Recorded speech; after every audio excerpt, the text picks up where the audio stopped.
Salut les gars, j'espère que vous allez bien. Pour ceux qui me découvrent, moi c'est Pépito, très content de vous retrouver pour cette nouvelle vidéo. Alors, vidéo prono du match retour entre Manchester City et le Real Madrid. À l'heure où je tourne cette vidéo, on sait déjà que l'Inter s'est qualifié. Du coup, la question reste à savoir qui entre Manchester City et le Real Madrid affrontera l'Inter en finale de Ligue des Champions. Sans plus tarder, on en parle.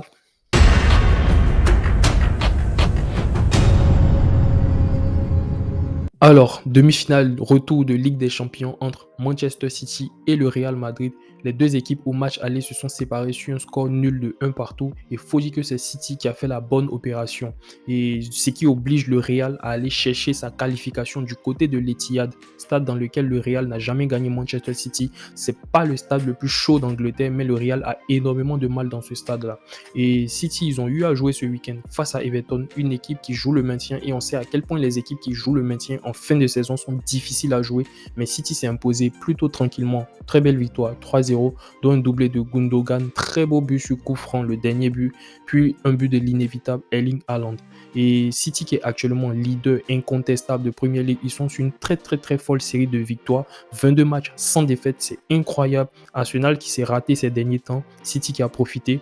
Et même là, avec un match en moins, ils sont à 4 points d'avance d'Arsenal, c'est-à-dire qu'ils peuvent être à 88 points d'avance sur Arsenal. Déjà cette semaine, City a la possibilité de se qualifier en finale de Ligue des Champions et d'assurer le titre lors de son prochain match ce week-end. C'est très fort actuellement. Et du côté du Real, le Real a également joué ce week-end. Le Real a gagné 1-0, petite victoire, but de Asensio. Le Real a fait tourner, le Real a reposé des cadres. Du côté de City aussi, c'était pareil. Le Real, City a fait tourner également. Et victoire tranquille 1-0 du Real, même si on sait que en Liga, c'est plié, le Barça est champion. Mais le Real était plutôt menacé par l'Atlético, voilà, qui heureusement a perdu. Le Real a gagné. Là, on est à 2 points d'avance. Et il fallait gagner ce match-là parce que le Real se retrouvait troisième avant de jouer face à Retafe. C'est le Real qui est voilà, en Liga plutôt largué. Heureusement qu'il y a la Coupe du Roi qui sauve la saison, il y a la Coupe du Monde des clubs et il y a de quoi faire aussi en Ligue des Champions.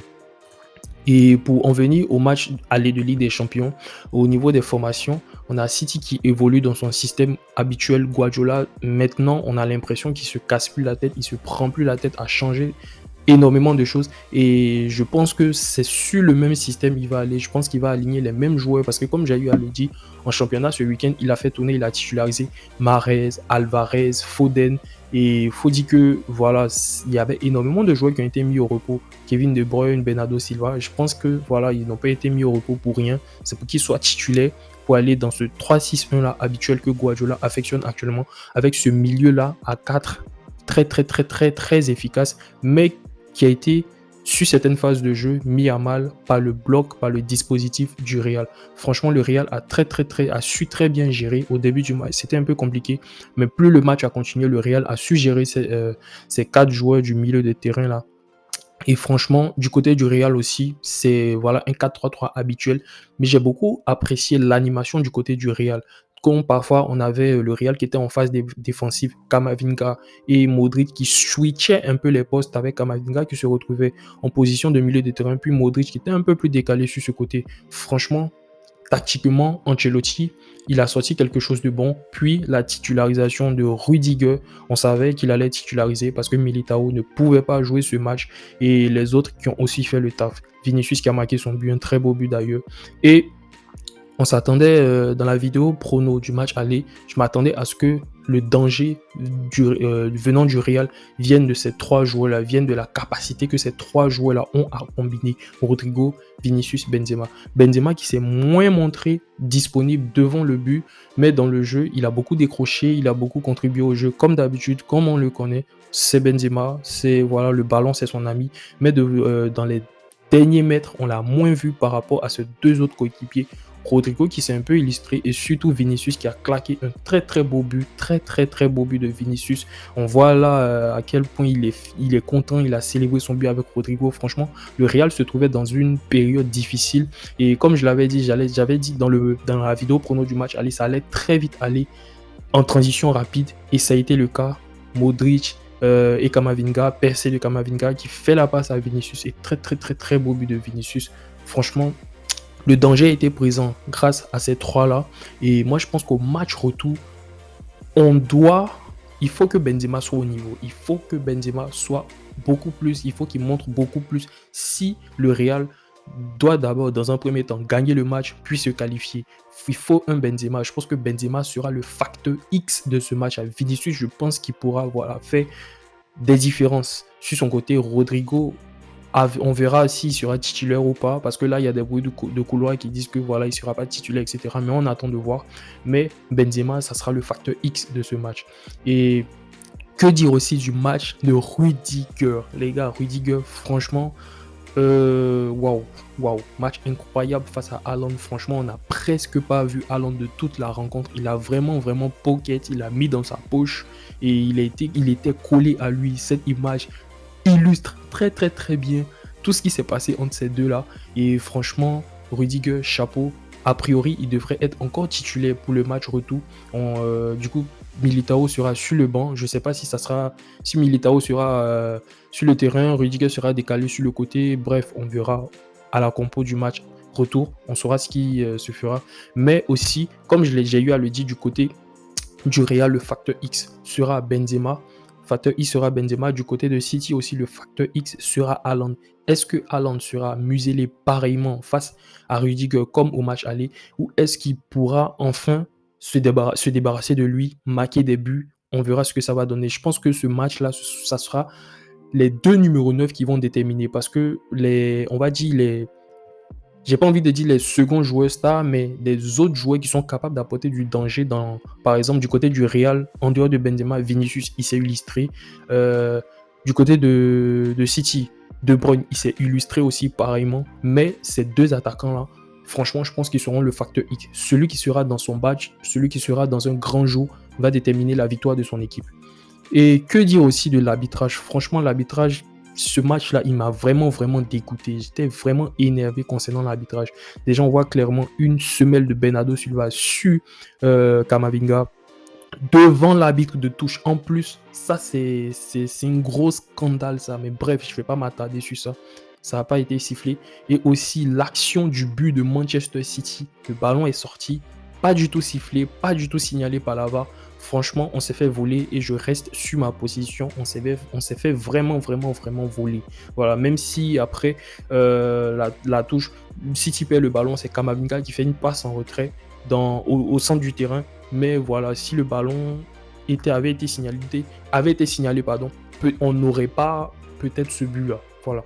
Mais aussi, le truc, c'est que du côté du Real, il y a aussi des erreurs d'arbitrage, parce qu'il n'y a pas eu du côté de City, il y a eu, on va dire, des fautes pas sifflées, mais du côté du Real également. Mais moi, déjà pour revenir un peu là, ce qui m'a un peu, je ne vais pas dire choqué, mais ce qui m'a un peu étonné, c'est que on n'a pas vraiment parlé de ça, de ce qui s'est passé sur le but de City, et aussi de ça. Les gens se sont beaucoup plus attardés sur Cavaral, qui a fait pas un très mauvais match, mais qui a été très vicieux face déjà. Ça, c'est en début de match, je me rappelle une poussette sur Haaland, action très stupide. Ce genre de truc là, tu fais en début de match, ça risque de plomber tout le match. Si c'était un match très bien arbitré, ça facilement, si ça siffle penalty, c'est pas un scandale. Et cette action aussi, Grealish, franchement, les deux, ils se sont provoqué presque toute la rencontre. Et voilà, Cavaral, il aurait dû prendre un carton jaune. Peut-être même sur cette action, pas peut-être cette action, si c'était bien arbitré, penalty pour City, rien à dire. Que ce soit comme du côté du Real, comme du côté de City, il y a eu énormément d'erreurs d'arbitrage et ça, c'est inadmissible quand on est en demi-finale de Ligue des Champions. C'est pas possible de faire ce genre d'erreur-là. Du coup, mon prono, qu'est-ce que je pense de cette rencontre? Alors, je pense que Manchester City est actuellement la meilleure équipe d'Europe. Voilà, incontestablement, ils ont le meilleur jeu, ils ont tout ça, etc., tout ce que vous voulez.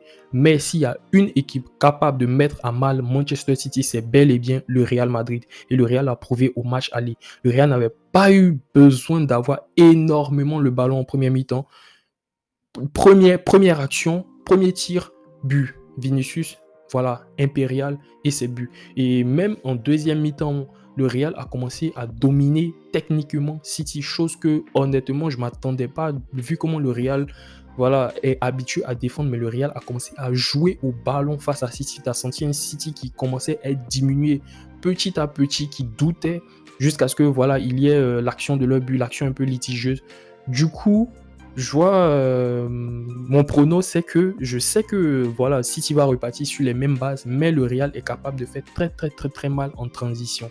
Et donc, moi, perso, ce que je vois, c'est une victoire 3-2 du Real. Voilà.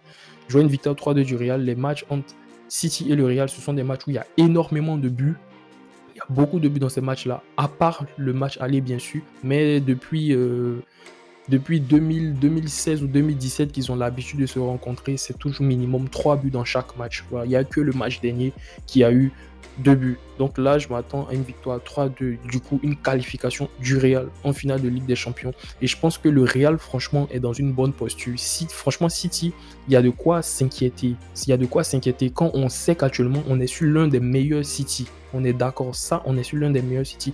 Mais quand on voit à quel point le Real a été capable de les faire déjouer, a été capable de les bouger, non, même pas de les bouger, a été capable d'utiliser au maximum leur temps fort, c'est incroyable. C'est vraiment, vraiment incroyable. Du coup, moi, je vois le Real se qualifier face à Manchester City. Je pense que psychologiquement, déjà, les joueurs du Real, ils sont très bien. City, il y a de quoi avoir des doutes de leur côté parce que vu comment le Real a joué et ils ont vraiment empêché City de jouer leur jeu, il y a de quoi se poser des questions, il y a de quoi s'inquiéter. On ne sait pas, chaque match a sa réalité. Peut-être qu'au match retour, ça ne sera pas pareil. On verra ce que ça va donner. Du coup, c'est un peu ça pour mon prono, c'est un peu ça ce que je pense. Victoire du Real 3-2. Dites-moi ce que vous en pensez dans les commentaires. Si vous voyez une victoire de City, une qualification de City, ou même, je sais pas, des prolongations, peut-être même une séance de tir au but. Franchement, si vous voyez quel joueur va marquer, dites-moi, lâchez-vous dans les commentaires. Et moi, c'est un peu ça mon prono. Merci d'avoir regardé la vidéo jusqu'à la fin. Je compte sur vous pour cliquer sur le pouce en l'air. N'hésitez surtout pas à vous abonner et à partager. À très bientôt pour la prochaine pépite. Ciao.